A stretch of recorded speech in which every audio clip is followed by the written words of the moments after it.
Full Power TV1. Yeah. Et fou la macaca qui n'est liboso, bah image kitoko, conception kitoko, bah image kitoko. Kitoko. Kitoko. Yeah. Full Power TV, number one. C'est ce que je suis en train de dire. Yeah. Full Power TV, il faut aussi ajouter un. Voilà. À la fin. Yeah. Okay, hey, what's going on, people? What's going on, everyone? So, I'ma call you so you can follow Full Power TV1. So, don't forget, go follow him, give him the love. Full Power TV1.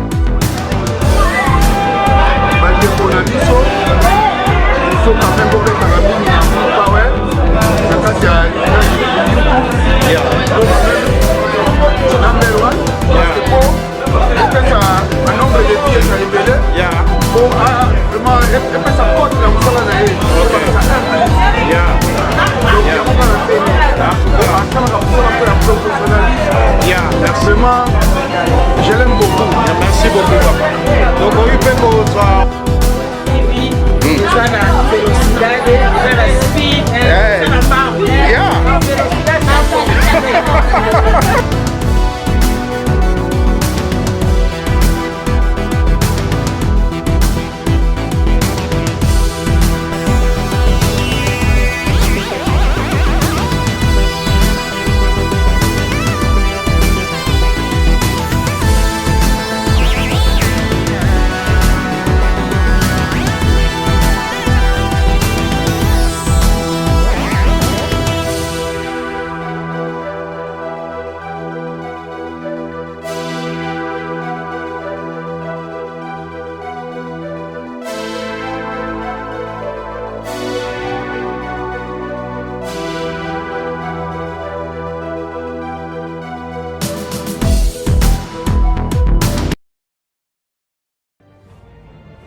Biloko bozomona neige ndenge nini ekangi mutuka donc badifficulté tozokutana nango na mosalo yango donc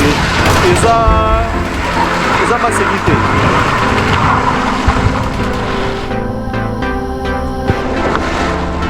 Aïe aïe aïe.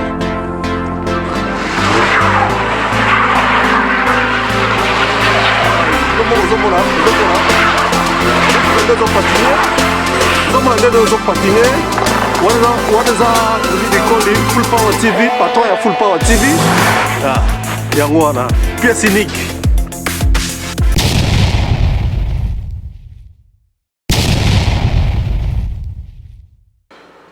Bonjour mes chers amis de Full Power TV. Donc vous êtes en direct sur votre chaîne d'investigation Full Power TV1 dans notre émission Tribunal, une émission d'analyse. Donc vous savez, mes chers amis, je suis pas seul, je suis avec votre serviteur de Dieu au nom de Onésime d'Aseka Seda Rapide.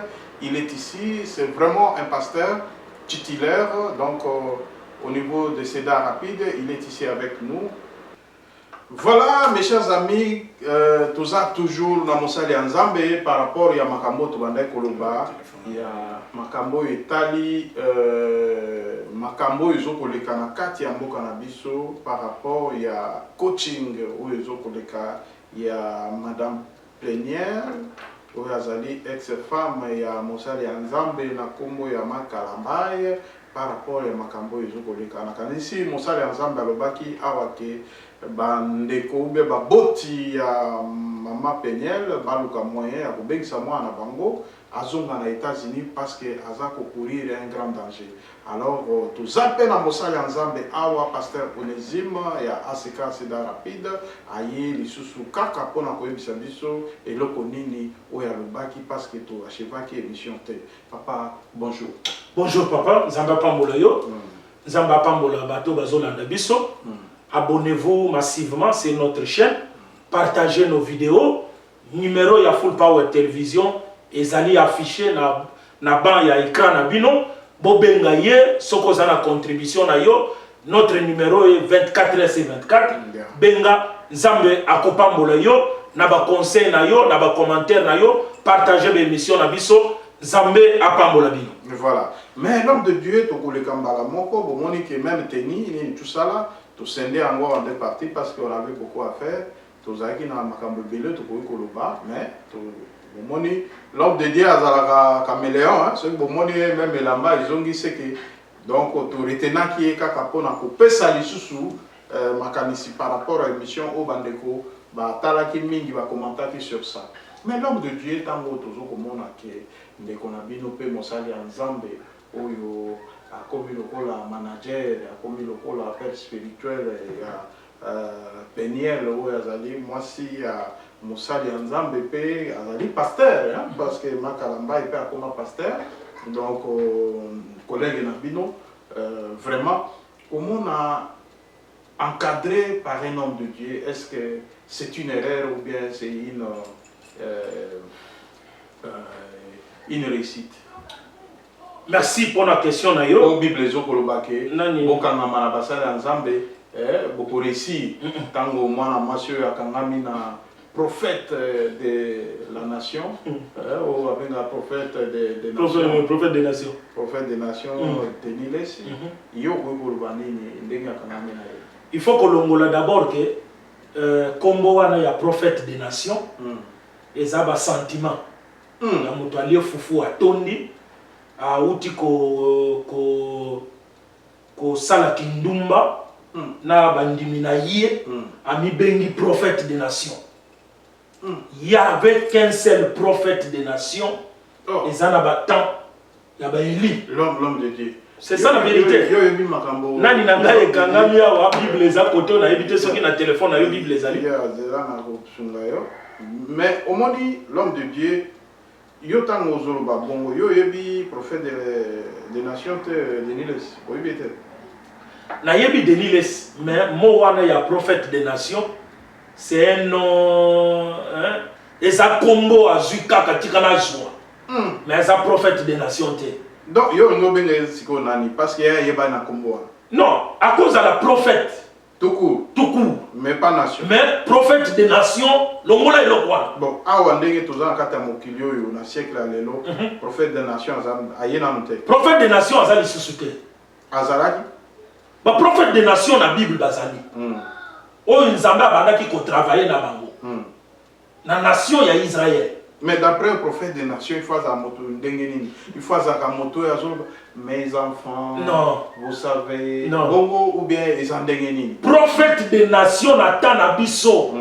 Il y a un Nouveau Testament au Tozali. Moi, il y a prophète des nations, ils ont la place terre.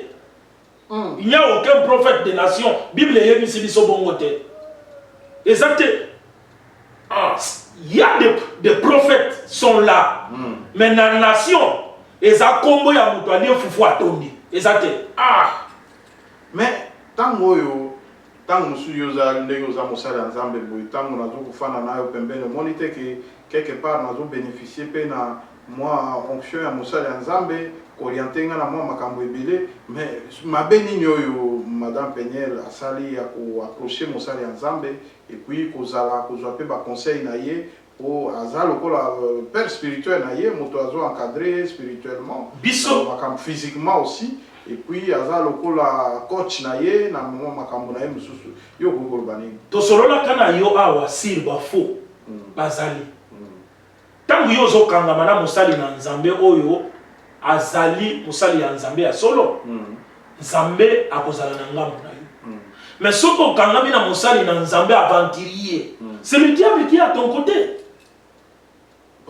C'est le diable qui est à ton côté. D'après l'homme de Dieu, coaching au Salama, par rapport au prophète des nations, Ndenge Yemoko Alubaka, qui est un prophète des nations, et puis comment on a eu, un parcours comme historique, donc ça veut dire que à Sala, Makambo, qui est prophète Mususu, basala te. Donc bastade engouement makambo ebele ya bandeko na kati ya bonzambe et puis eza na bandeko mosusu pe o bayeba nzambe na nzela na ye. Donc yo okoki koloba nini donc par rapport ya mosala oyo azokosala mpona encadrement ya ndeko na biso Peniel?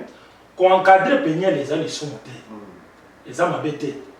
Akoencadre Peniel, mais koencadre Peniel na koloba ke akomi père spirituel na ye po aza prophète des nations. Denis, c'est le pasteur Onésime qui te dit que non, c'est là yo wana ya komi benga d'abord prophète des nations, ça n'y est pas dans la Bible. C'est là yo zo kende wana ezo témoigner ata moke teke aux analyses makila ya mutu na nzambe kati na yo.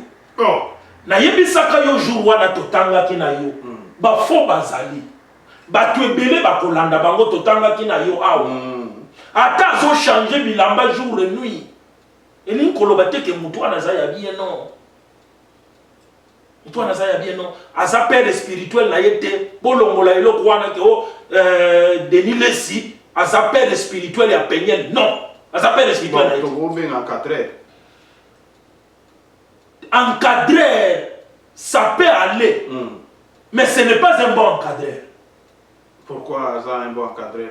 Mon frère, ma soeur. Ondeko auti quand même mboka mosusu aye ba congolais belé pe ba yaki o ba boy ko zoyer ko encadrer ko orienter na ba mosusu parce que prophète Denis les azali pe moto azali trop branché ayebi makambo ebele. Donc dans cela na yembe abandaki ko orienter ndeko oyo yango pe moni émission to sala ngo parce que to moni silence par rapport à makambo yo le baki na biso l'émission passée parce que ba yebi ba lobaka ete ba yeba ka mosali ensemble na accomplissement ya makambo azokoloba opesaki message ya kolobaki bandeko ou bien baboti ya Peniel ba récupérer moi na bango parce que ozokomona likama ezokoyela moi na bango par rapport ya oyo sur le baki wana na silence radio otozo mona sous Peniel te ni tout ça là ti ekomaki na makambo ya ba prison bakangi ye ba interpellaki ye ba libérer mais qui maison kokoba yo kokoloba ni avant to koma wana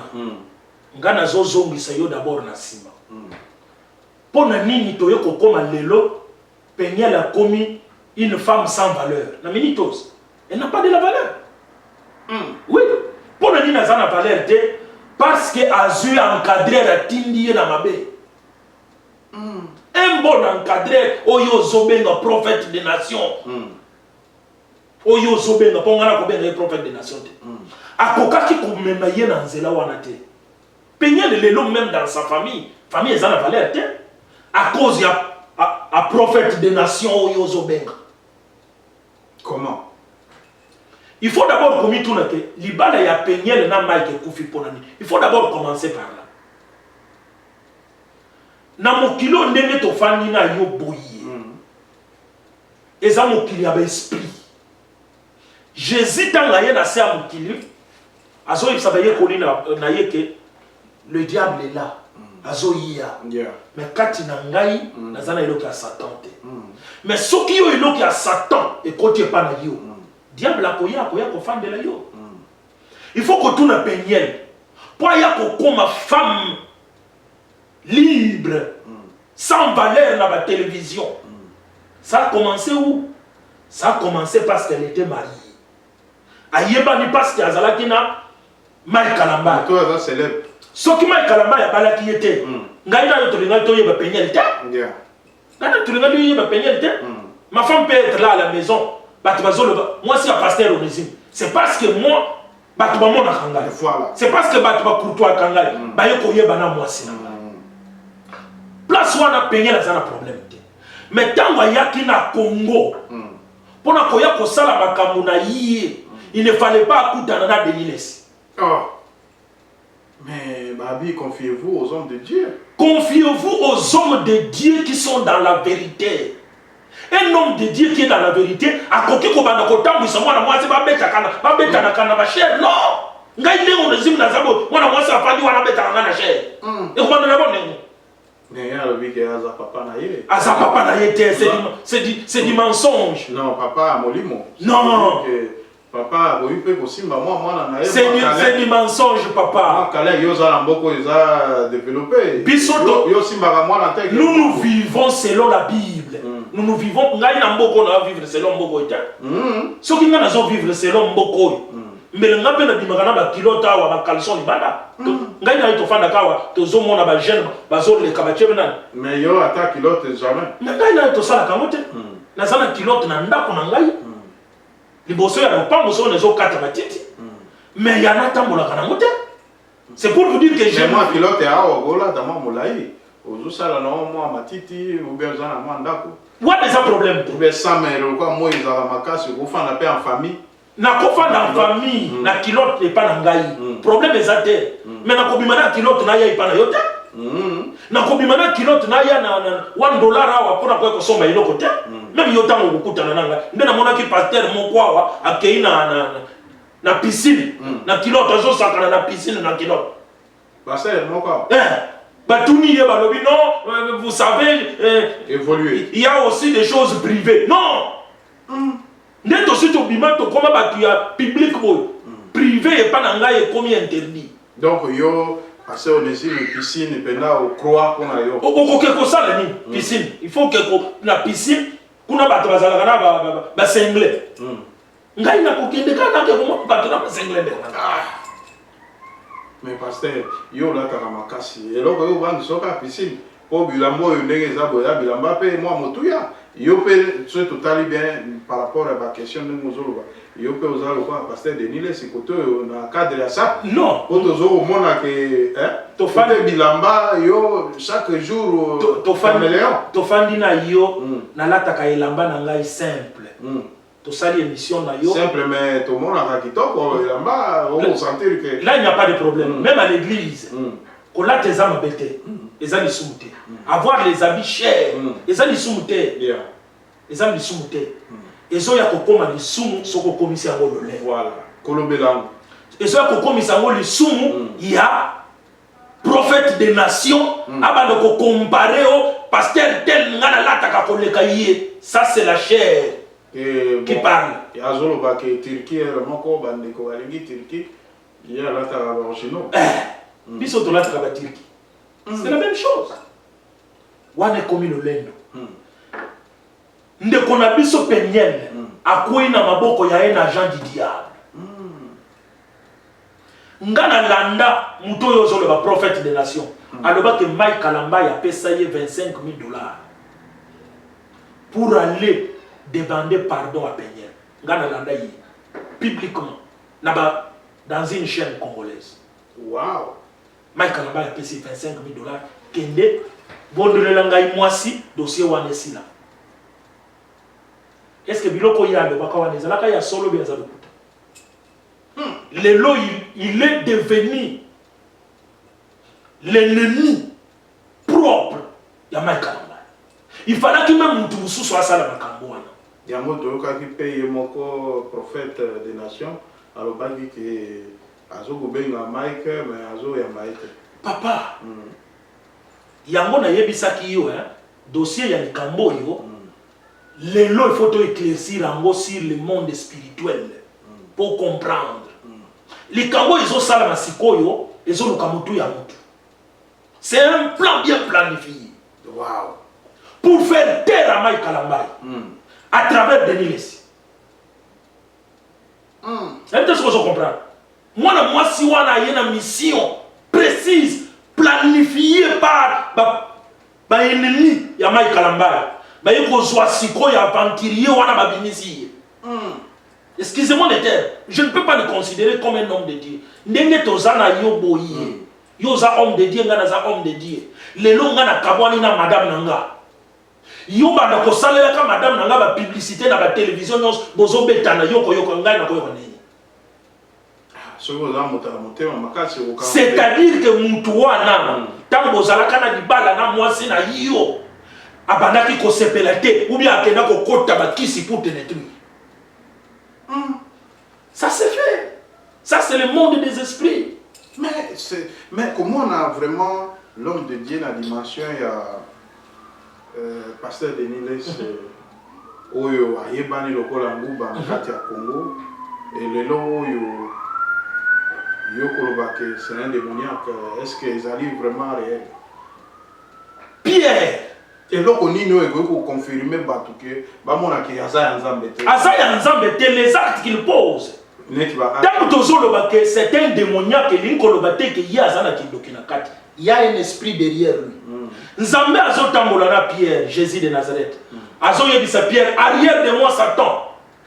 Est-ce que Pierre a zaki Satan? Pierre a zaki Satan, mais mon livre moko ezalaki na ciment.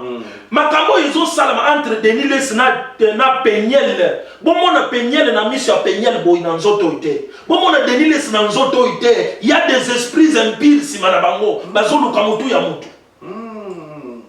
Bazoluka mutu ya mutu. Comment on a Deniles na mission ya mutu te. Na ye nzoto na ye Deniles net ngai na yo neto zaboye. Azana yo problème te, mais habité par le diable. Pierre était un grand homme de Dieu, de plus que Deniles. Mais de plus que Deniles, c'est ce qu'il y a moindre par rapport à... De plus que dans le sens, il y a que Pierre est connu dans le... à Tiki Bachiv, à Tiki Nani, les lots de Pierre. Deniles, c'est qui les lots à Zate. C'est fini, on estime ce qui les lots à Zate. C'est fini, l'histoire part.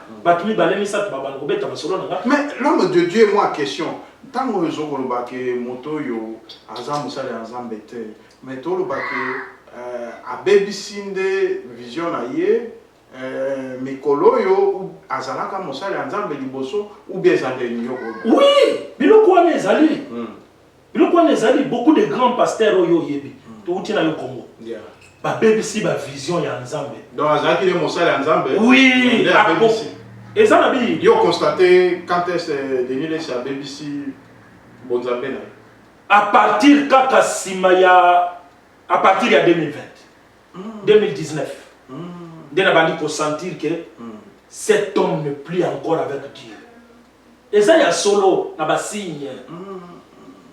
Pour le moment, un homme de Dieu se concentre dans ma campagne Nzambe.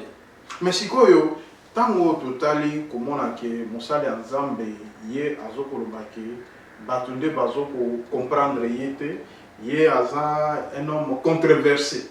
Donc ça veut dire que pyramide renversée. Donc au bino bozo comment on a yé aza mutu na se makolikolo. Donc ça veut dire que yé évangile oya yé nango balobi que Jésus-Christ, ce qui que tout le monde n'a à m'embellir, n'a à m'okili, oyo, azaki mo santo menzamba ayaki te. Ce qui Yesu Masi ayaki n'a à m'okili, azaki on a ko bongo la batuma beba comme batuma là.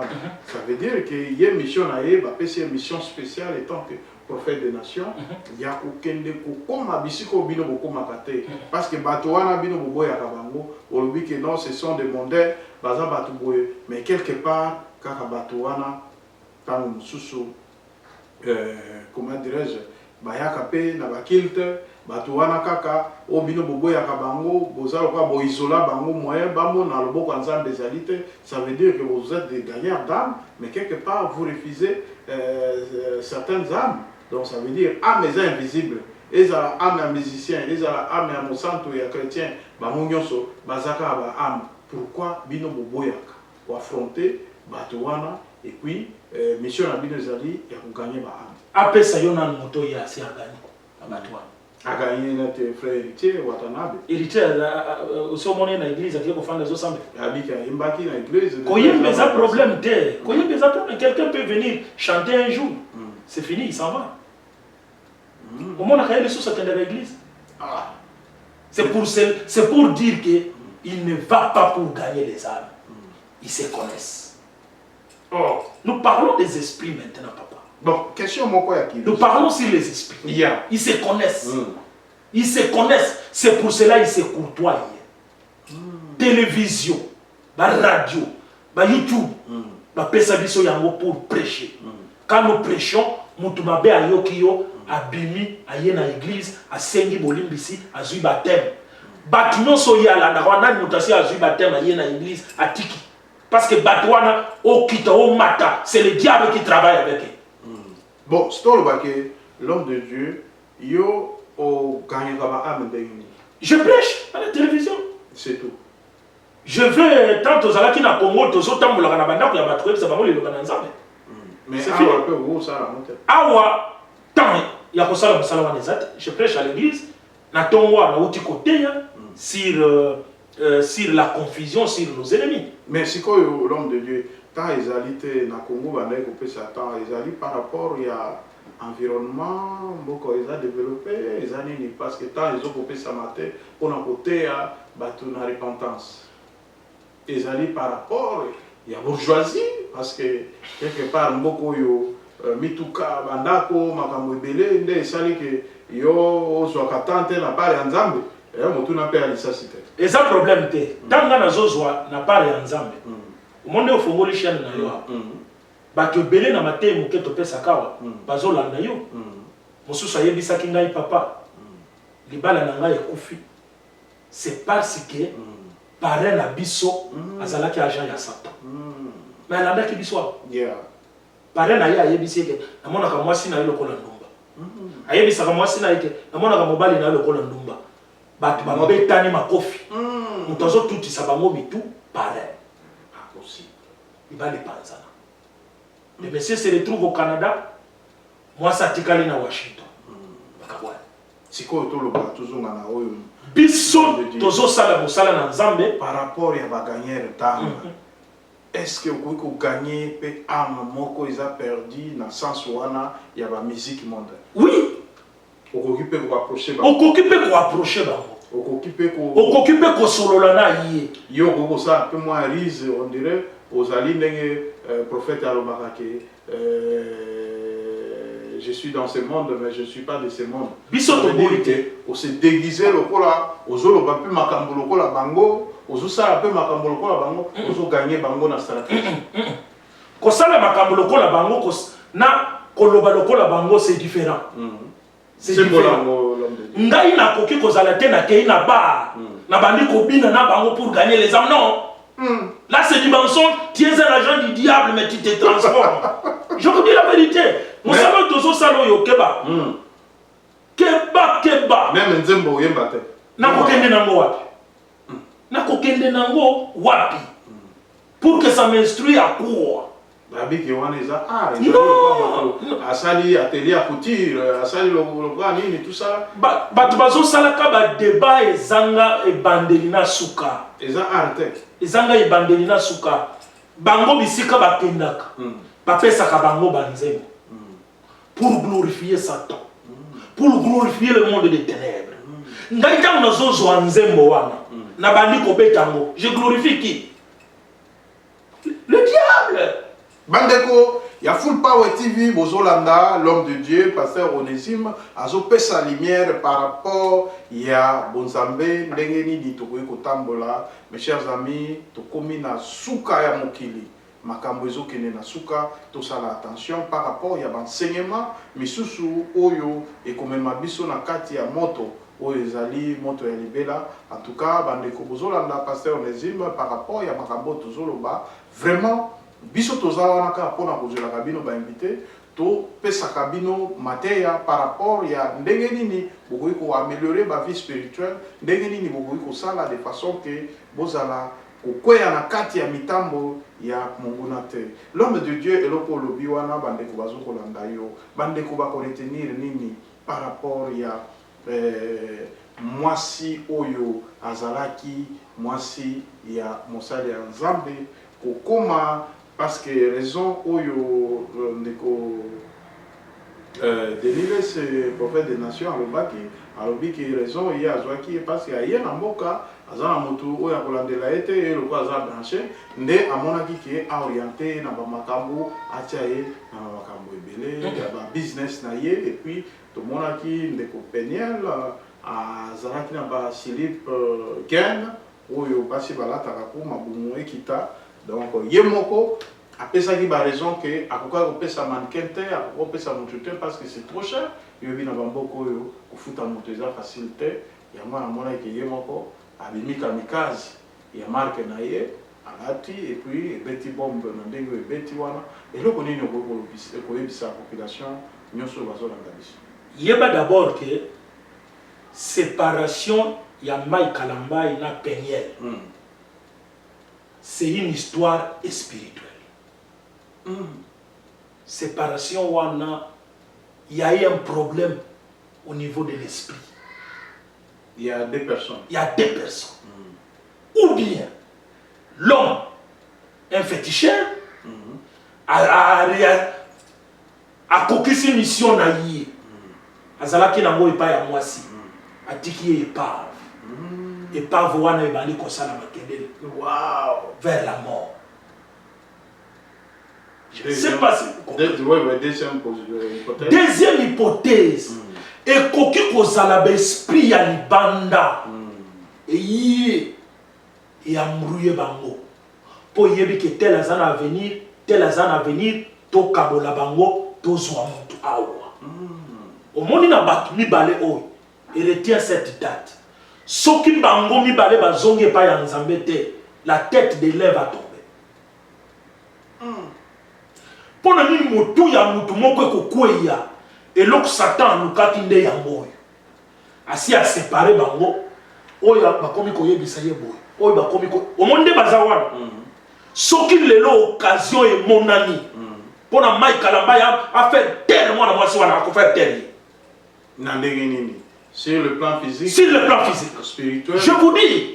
Toujours dans ma caméra très sérieux. Qu'on fait terre. Qu'on fait terre sur le plan physique. Soki azana nzambe te mutu mususu ayi apesi makanisi mabe omoni mwana mwasi onde azabo alinga bebisa réputation na yo utiliser ata mutu mususu abomela ngai soki azana nzambe te akosalela. Je vous dis, retiens ce que je te dis. À cause de la jalousie. À cause de la jalousie. Soki pe peniel azana nzambe te mutu mususu akoyebisa ke yaya apesa ngai mbongo. Je peux avoir ces messieurs pour y à l'aise. Ce que ça n'a pas été. Vous voyez que Peniel a nié Jésus-Christ de Nazareth na plateau. Vous l'avez dit, monsieur? Oui, j'avais suivi ça. Elle a dit que, grave encore, prophète des nations, prophète des nations, oui, elle est libre. Mais ils ont encadré moi, nous, dans Nzambe. Zambo yote yaka, Jésus de Nazareth. On est en train de le nier à ta présence. Encadré Ryoko le bâtiment. Symbole dans nos places à Niaki. Bazo tout n'a pas mon acquis on a conseil à Fali.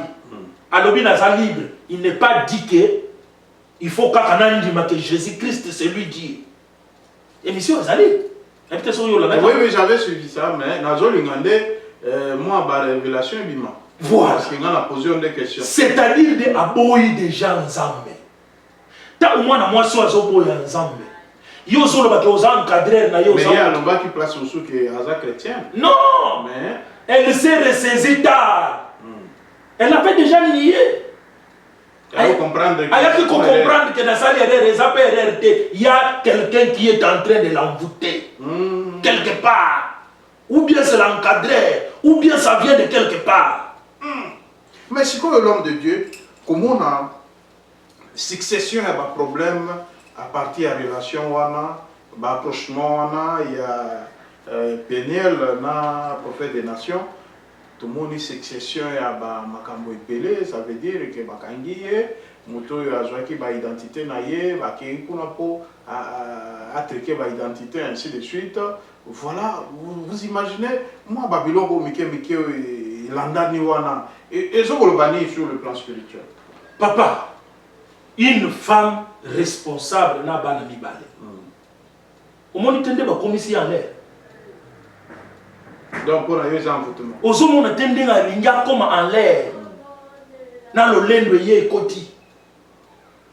Et ça déjà c'est qu'on peut dire que il a une des frappes extérieures. Frappe extérieure. Milimi ya libanda yie. Il y a déjà. Pour na ko écarter moi na mwasi oyo. Ya zonga na nzela na nzambe. Longwa pe na makolo ya Denis Lessi. Longwa le plus vite. Et longwa attention à sa camarade ya papa na yo. Vous n'êtes pas obligé à l'encadrer na yo. Longwa pembeni ya motoa. Pour préserver ta vie. Parce que la personne en question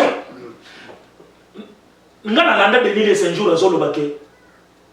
Avec qui ça na chaîne na yeba film pornographique. Bazo tuna yo le qui ça ba film pornographique na chaîne alobi makambo to sala kana chambre et ça la déjà ba film pornographique. un homme comme ça, vous pouvez le placer parmi les hommes de Dieu intègres. Même s'il était assis ici avec moi. Zamba Sunga bisoto kota un jour émission yoko na Congo ngai na Congo obengisa ngai na émission. Non, hier prophète des nations ozoyoka entre bino basale ensemble tous on a passé on estime vraiment zoko ndimate bonzambe na yo actuellement ndimaka yo longtemps mais pesi quand est-ce à komaki komona ki makambo zoko tambola malamu te. Yango yo to invité pasteur Onésime ya aseka c'est rapide azo décortiquer kaka ba makambo ya zo komona ke bilinga mbenge koti na kati ya makambo ya bonzambe. Donc papa Bible ezolo bake nzambe azo kamo bana na ngai bobandaki na molimo bozo ya kosilisa na chair na nzoto élévation izo mema biso wapi na yebaki pasteur prophète Deniles Mutialo Sambu na yebaki mutu ya okokuta ye na église boye na mama Olive ye akoti na église Deniles ayebite ke Olive akoti awa concentré na prière mais élévation izo mema bino na libungu boye pona nini ou bien Satan peut abandi koluka mutu ya mosali na nzambe po ayebi ke soki mosali na nzambe asekarte mingi na nzambe na kobeta ye eloko na yo nazopesa yo conseil zongela nzambe pamba te ça sera tard.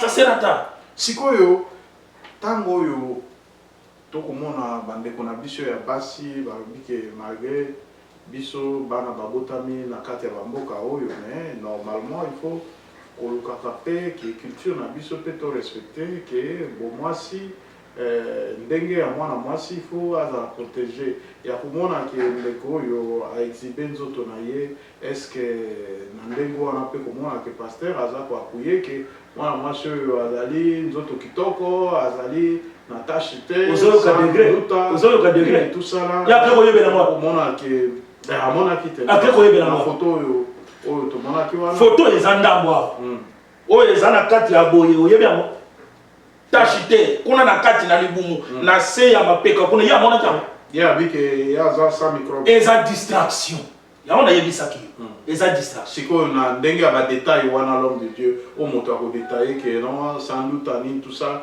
d'après yo ozali mobali et quoi ko lobelo ko nini ko juste vous avez déjà la réponse. Non, moi j'ai pas la réponse. La réponse que vous avez pour vous dire que c'est de la chair qui travaille. Eza esprit te eza nzoto nando baba biloko wana pe mutozolo baba biloko wana il s'appelle prophète des nations. Quel message que tu donnes aux enfants de Dieu. Oyebi likambo combien de gens ont dénigré Dieu à travers moi mwasi wana. Wow. Tango azalaki na mai kalambai. Tango azalaki na famille na bango. Pono ni na salaki ba biloko wana te. Ya bota les États-Unis. Non, tango azalaki na pas ba parana ba na ye salaki biloko wana te. Bien tambola kilote et pas ngo asala nyonso. Atambolaki na kilote na ba ville te, abandaki kotambola na kilote na lupango. Eza mabe te. Eza mabe te. Mais eux akobima. Soko ye na ndako na ngai kuti mwasi na ngai na kilote na kati ya ndako. Eza lisumu te. Ya lisumu te. Mabe ezali okuta ye libanda epai ya ba voisin. Mais soki aza aux alentours na lupango na ye azotambola nango, même si moi mon mari je le vois avec ça, c'est pas un problème. Ce n'est pas un problème.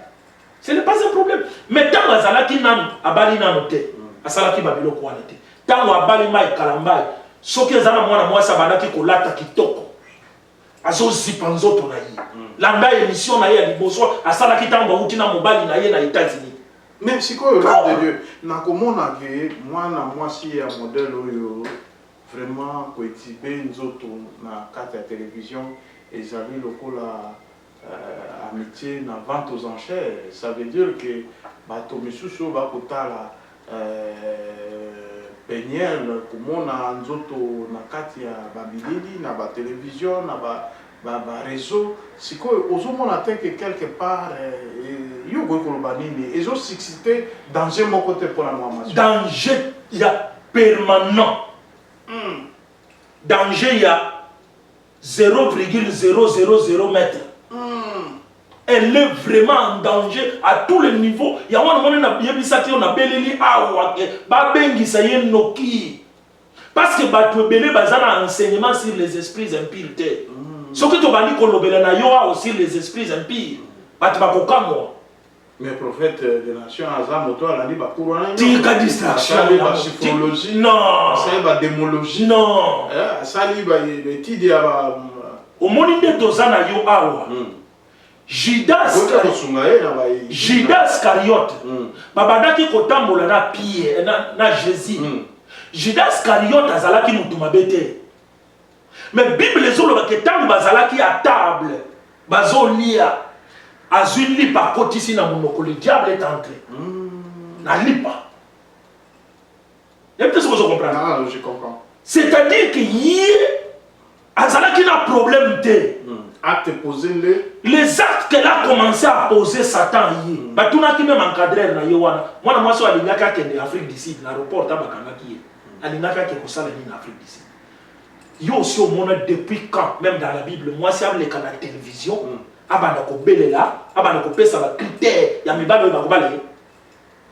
et appuyé par son père même na kibumutu appuyé par son père spirituel même na kibumutu aussi oyoka eloko wana mais biso topesa bien confiance soki na na côte le roi yo pasteur Nessim na omona ke moi sécurité tango oyo zondima makambo nga na zoloba na omona ke Dieu aussi appuie ça soko zi coach ya bien Dieu est derrière soko zi coach ya mabe c'est le Satan qui vous poursuit donc les amara monté que moi si peut appeler ça la critère na na ndenge wana même na Bible ezate même na bakoko na biso même mokili wana eyebana na noter même muto azopesa ba critère wana azalaki mwasi ya libala avant ya banda kotuna mobali oyo yakobala ye ngai mwasi ya ndenge wana ata nazala ba million nako ata yende muto akoliesa ngai nakokende te il faut d'abord toyeba source ya libala na yo ekufi pona ni ye azalaki mutu d'abord na minute oyo mutu ya ba prière mutu ko se concentrer na Nzambe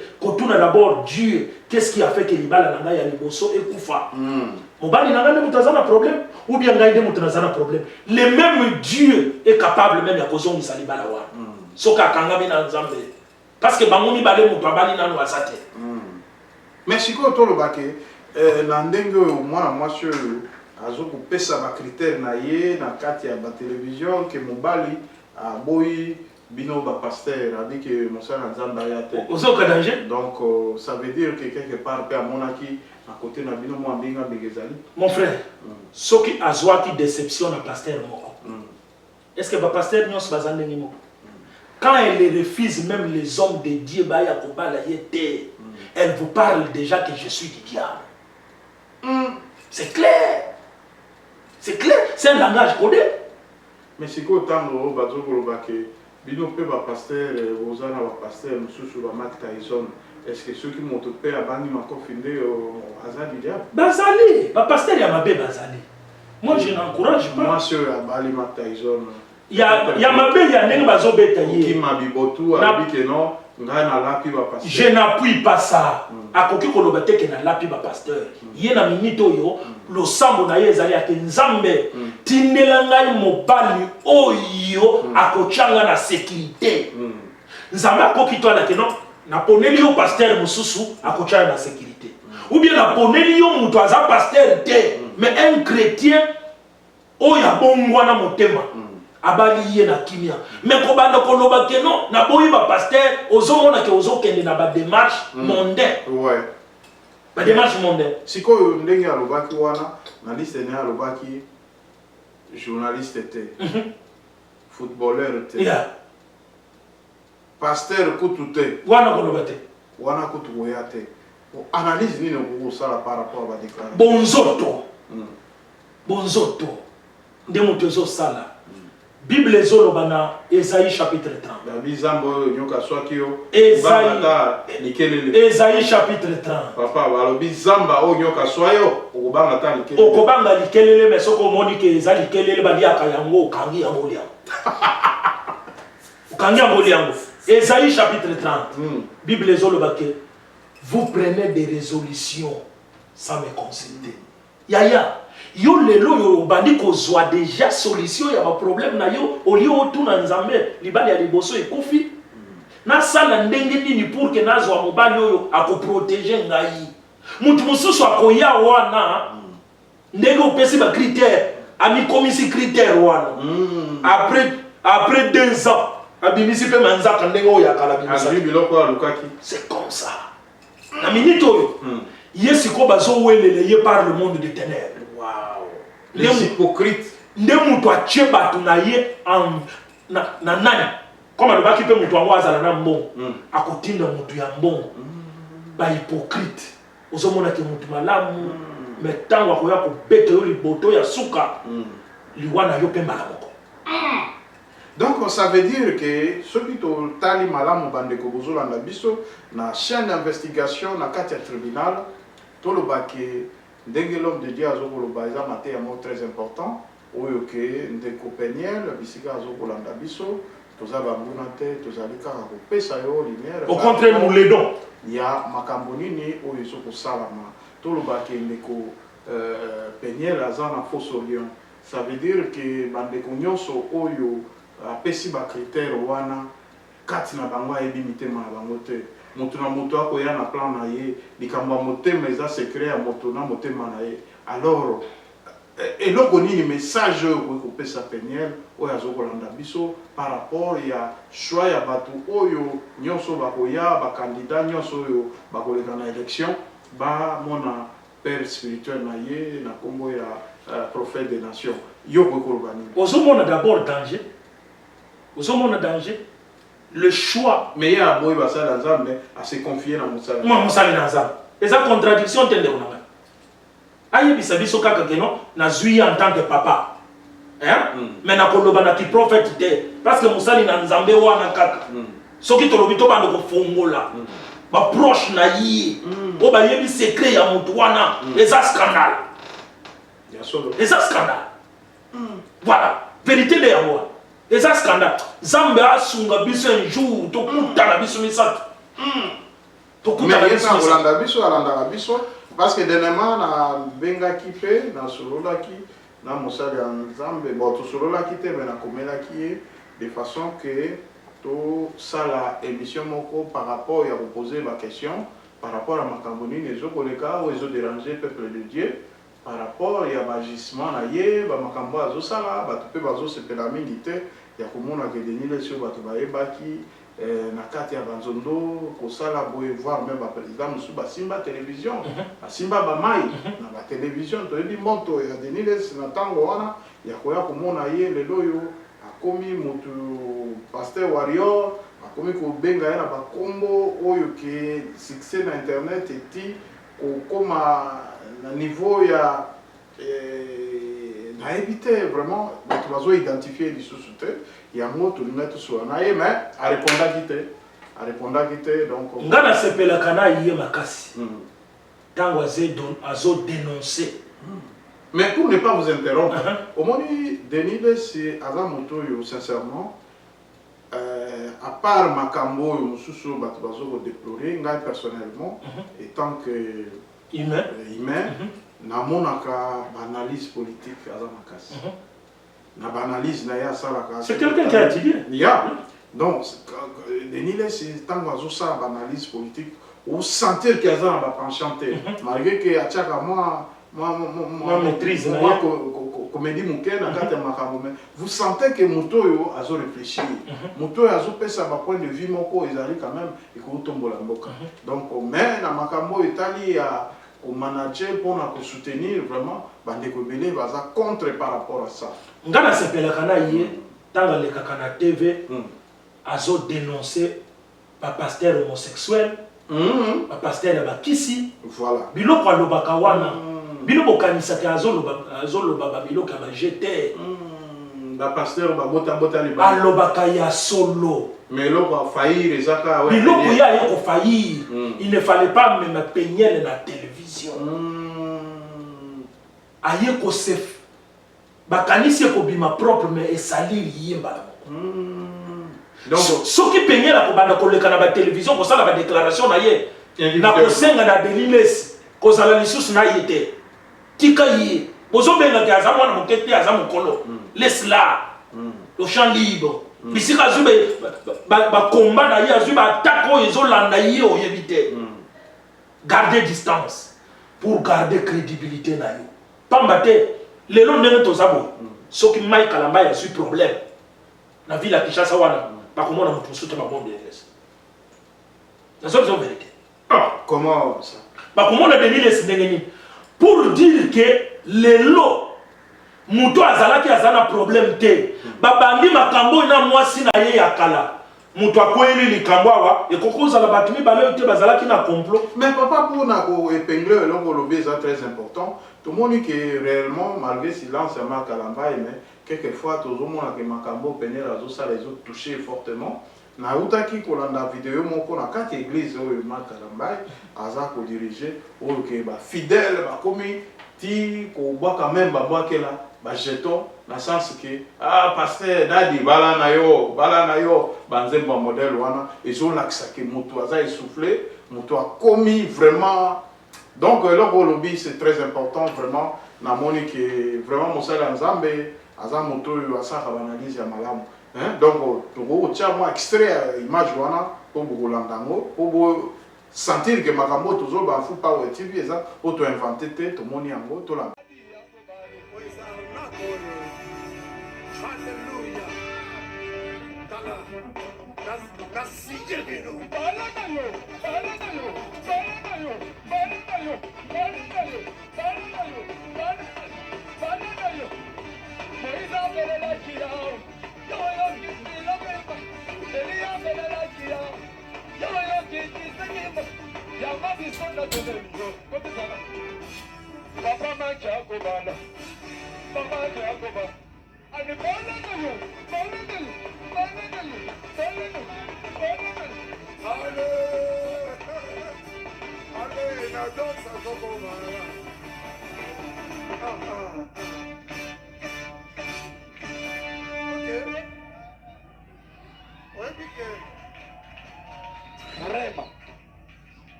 Vraiment, Daddy. C'est comme un sujet tabou. Eh, Daddy.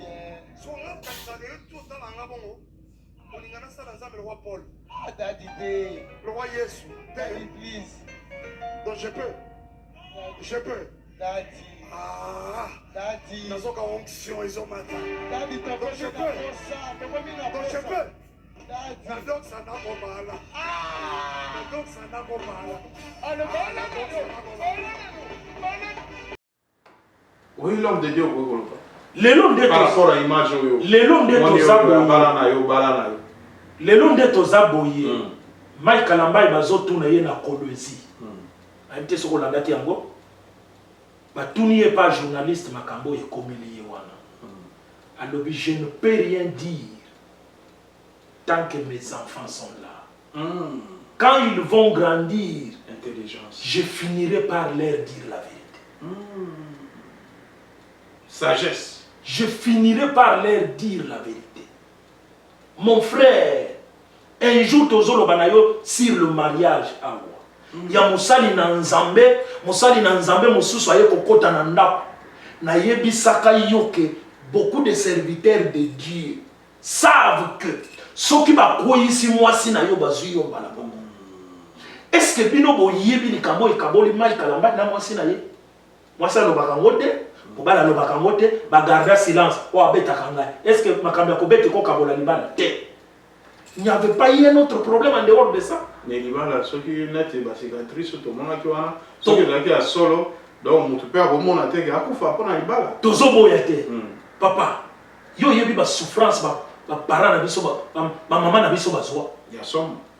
Nos mamans ont été tabassées. Biso ko beta machine na bamboka na maman bozo kola mais bozo mona que papa na bino azo beta maman na bino. Nos mamans sont au mariage jusqu'aujourd'hui. Na limite que libala ya Mike Kalamba et bako kabona parce que beta ki penyel terre. Pas les causes de est-ce qu'il n'y a pas eu des gens qui ont commencé à chauffer, à détruire libala wana na quand il y a un serviteur de Dieu? Et ça, ma question, il y a un problème. Il y a aux amouana moké, aux ana chance à Kobala, mais ils ont à la télévision, on a des niles, aux omi bébisa, aux ozoa lima, yo kanis aux ulibala, aux ulima. sikoyo par rapport ya choix oyo ya pesi publiquement en tout cas bolandi mosali ya nzambe ndenge auti koloba mama ezali au s'exposer au mitiki na kati ya fosse Lion. Ça veut dire que bato nyonso bakoya tokomona bilongi meto yebi mitema choix wana ayebisa ngo nzambe na kati yo maloba te ayebisa nzambe ke nzambe ngai mobali na lingi azala boya nzambe nde moto akoke koponela ye moto wana po aya kosangisa na ye non pas uta na ye mais soki ezowuta na télévision moto mosusu akolata elongi ya choix wana aye meme un lion surgissant tant manzake koya kobima iguanadon tant iguanadon akobimisa manzaka akosentir ya vraiment bandeko bolandi oyo ezali kaka émission na kati ya kopesa ba conseil kopesa ba orientation par rapport ya nyonso tokosala vraiment bandeko tokomi na suka mais suivi nango ekozala par rapport ya ba réclamation soki bolingi ke mosali ya nzambe aya mpona kodécortiquer par rapport ya misala ya basali ya nzambe mosusu bakosala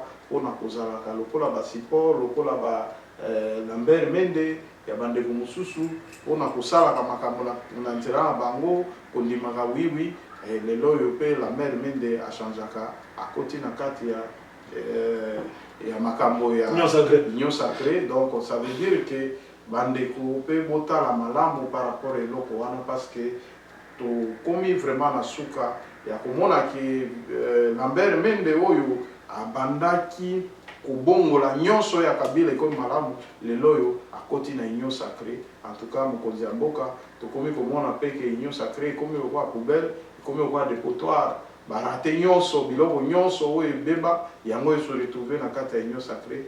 Vraiment mokonzi ya mboka afungola misu o na babiloko nyonso wana tokomi na suka. Mais message nini oyo kopesa na baparent ya Peniel parce que bino bozali basali ya nzambe o bozana liso kati ya makambo nyonso ezoleka conseil nini kopesa na ma famille ya Peniel et puis na mokonzi ya mboka par rapport ya makambo oyo ezokende mbilinga mbenga. Ngai nazosenga na Peniel ndeko na ngai ya mwasi pardon. Bon, toloba ya Peniel parce que o émission na déjà trouvé na mboka. Nazolobela na sœur Peniel boy, maman Peniel, avec tout le respect tozopesa yo. Soki ndeko na yo alandi yango, soki camarade na yo alandi yango, atindela yo émission oyo. Numéro ya journaliste ya Full Power Télévision ezawana benga yie tokopesa yo pe conseil na téléphone. S'il vous plaît, ndeko na ngai ya mwasi longwa nanu Kishasa zonga nanu ata soki okendaki kosala marketing ya biloko na ya koteka ndima nanu kanga ngo nanu na valise etikala nanu wana reviens mboka wana kokanisa na ndenge okoli na poto ke Congo eza très miné 90% ya ba pasteur ozomona wana la plupart ce sont des occultistes. Kokangamana mutu pamba te. Mboko wana koyine mati. Ba poison et mati. Reviens d'abord, viens chercher Dieu. Yako lukana nzambe zonga, yako lukana nzambe zamba pese yo ba orientation mususu. Détache-toi ya mutu wana. Ya prophète na yo wana. Détache-toi vite. Pour préserver ta vie. Soko koyoka oyoki. Soko kondima ondimi. Soko koboya, tu es libre. Mais nous on a déjà fait notre travail. Dieu aussi est témoin. Zamba Pambola Bino. Que Dieu vous bénisse. Vraiment bolandi mosali nzambe balobi ba yebaka maloba basali nzambe na accomplissement ya makambo azokoloba to bandaki émission to lobaki makambo ebele to sololaka pe mosusu en police na mosali nzambe alakisaka ngai ba makambo nini ndenge nini ekoki kosalama ba makambo nyonso ya ba arrestation ye nsima tolobaka deja eloko oyo ya komona ke danger ezali na nzela ya leki na biso Peniel oyo azali mwasi ya pasteur Marc Kalambay qui a courir un grand danger. Alors le loyo tala makambo ndenge ekoti et silence ya ndeko Peniel actuellement ils ont relaxé que a commis siko ko réfléchir moi moke ya komona ke nzelo nayaki mbangu mingi voilà ememinga na makambo mais ndenge ka mosala nzambe alobi ke libala oyo ezalaka télévisé ezali libala oyo ezalaka malamu te ya kopesa choix en public koloba ke nga nalingi critère ya boye parce que le diable peut se déguiser en ange de lumière akiti mpe omoni mobali boye ntango mosusu bacritère oyo olobaki etikali nsima okomi komona ye lokola idole okomi komona ye lokola eloko mosusu ntango mipesi nde place liwana oyo ezali tozokomona na Congo kuna okomona motu topesa baexemple awa ebele mibali ya bafetichere oyo afandi na mwasi boyo akendeke kolala na kati ya bacercueil alalaka na kati ya batombe aza na mbongo yo oyebi te omoni kaka mobali ye oyo nzambe atindeli nga parce que mbongo ezali eloko ya mokili te mbongo eza spirituel eutaka na bamonde occulte donc ça veut dire que soki olingi mbongo yebaki oteki vi nao donc maloba oyo mosala nzambe alobi biso toza bachrétien oyo ke tokopesa kaka lumière oza mwasi kitoko ozali mwasi oyo ke oza na avenir et puis vie esuki te na Mike Kalambai la vie continue bokoki kokabwana Mike Kalambai atikali yo mpe otikali mais motu na motu aza na vie na ye motu na motu aza na destin na ye en tout cas ekozala malamu ya kosalaka biloko publiquement te parce que bato oyo ozokoinvite baya oyebi bango te oyebi mitema na bango te oyebi état d'âme na bango te et puis environnement ya Congo eza na bato mosusu baza kuna kaka po na kobebisa kosala bato mabe malgré ya koganye eloko te mais souci na eza kaka amonaka o te voilà. Donc il faut vraiment faire attention, considérer ce que l'homme de Dieu vient de nous dire ici, c'est vraiment important.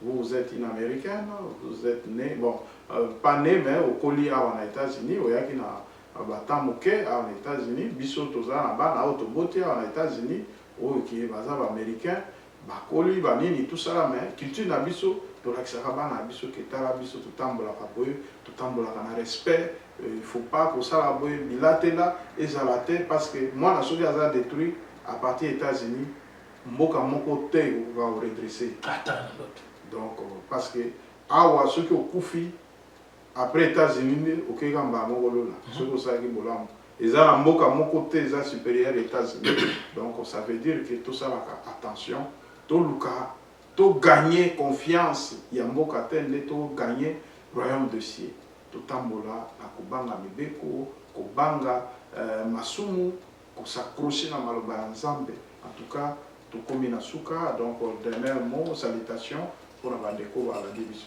napesi bino mbote bino bato balandi biso nzambe apambola bino bo continuer ko s'abonner bo partager ba vidéo na biso que Dieu vous bénisse tokutani prochainement voilà toyokaki pe banongo que facile l'homme ou azali pe mokambi monene kala mingi te tokozana ya na États-Unis ezali devenu bon soki bandeko ba éviter soki voici l'homme akoya makambo ya nani ya maladi oyo ezana no sirte soki apesi programme ya koya koto yo je crois que yo za chaîne monene okozala ngai na kozala mutaliboso ya koya awa pona ko annoncer koya na ye mais pour le moment tozo étudier dans les paramètres sur makambu ya maladi oyo même l'évêque Mukuna le numéro 1 de la CK tosi tosolola kana yé pour que aya awa aya komona ACK c'est rapide mais loko ezo bloqué ezali maladi oyo ba monde des ténèbres imposé biso soki kama makambo ne komi prêt je serai dans une émission ici okoyamba bango pe na chaîne na yo na église pe bakoya awa na studio okutuna bango mituna nyonso kozala nango posa est-ce que vraiment bakopekisa te na bandeko mosusu papa awa toza lisusu na temps wana te asi nayebisaki yo mpona makambo ya ACK na telemi na telemi embrouillement eza te nous voulons que notre église kimia ezala makambo nyonso ezala ok agent ya Satan oyo akoluka kobloke église akokutana na biso surtout na ayo awa kosala bêtise te c'est ça donc préfet de discipline awa blague ezate awa blague ezate ok vraiment bandeko bolandi biso tokomi na suka ya émission na biso vraiment tozalaki na mosala ya nzambe pasteur Onésime dans ce cas c'est rapide oyo bolandi ye apesi bino quand même moi info mais eza nanu confirmé par rapport à maladie oyo ezali awa nde mosali monene ya nzambe na kati ya ACK na kati ya Congo. Ce sont des représentants ya ACK donc akozala awa soki pe numéro 1 papa Mukuna occupé koya ba kotala kaka ndenge nini makambo ezali nakanisi tokoyamba bango pe na kati ya chaîne na biso Full Power TV 1 oyo ete tosolola pe na batata oyo baza kopesa lokumu na makambo ya bonzambe ya spiritualité tokoyamba bango na kati ya chaîne na biso Full Power TV na émission tribunal nde tokutani mbala nsima na kotika bino boye te napesi mbote na Los de Maison Madame Claudine Yangole Bikoli donc azali molongani na ngai balobi